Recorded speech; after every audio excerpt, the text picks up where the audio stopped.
So I assign a lunch detention. Guess who didn't show up? Yep. And this is where a lot of teachers get stuck because what do you do now? I have the answer for you. If you're just meeting me, I'm Melissa. I feel like I've been teaching since the dinosaurs roamed, and I share what works. So the first thing I do anytime a child does not follow my directions, especially when it's a pattern, is I write it down. I happen to have this notebook at home. That's what I'm using this year.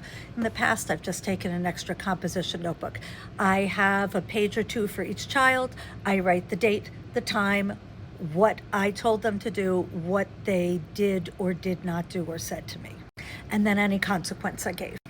It's very important you have records of all the times you dealt with this child so that when you go to the parents and you go to admin, you have your receipts. The first thing I'm going to do after writing it all down, I'm going to contact the parent, because now it's no longer about not doing an assignment. It's about the fact that they haven't followed my boundary. And that boundary was you didn't do the work, so you are choosing to come in at lunch. I keep it short and factual.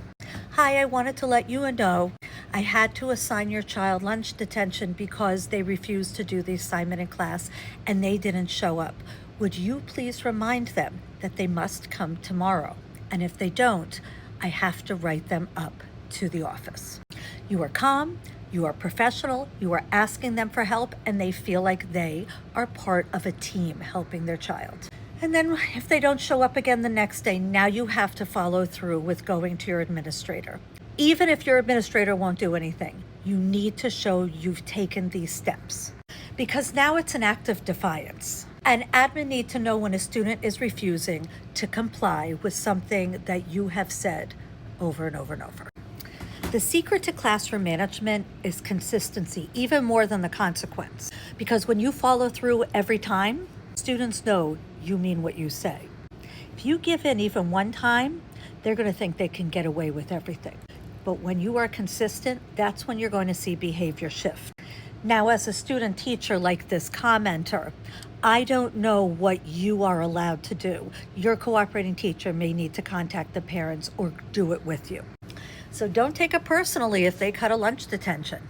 You just handle it professionally. By the way, this is how we handle lunch detentions. When I taught middle school years ago, there were 5 of us on my team and 5 days of the week. So each of us just took one day.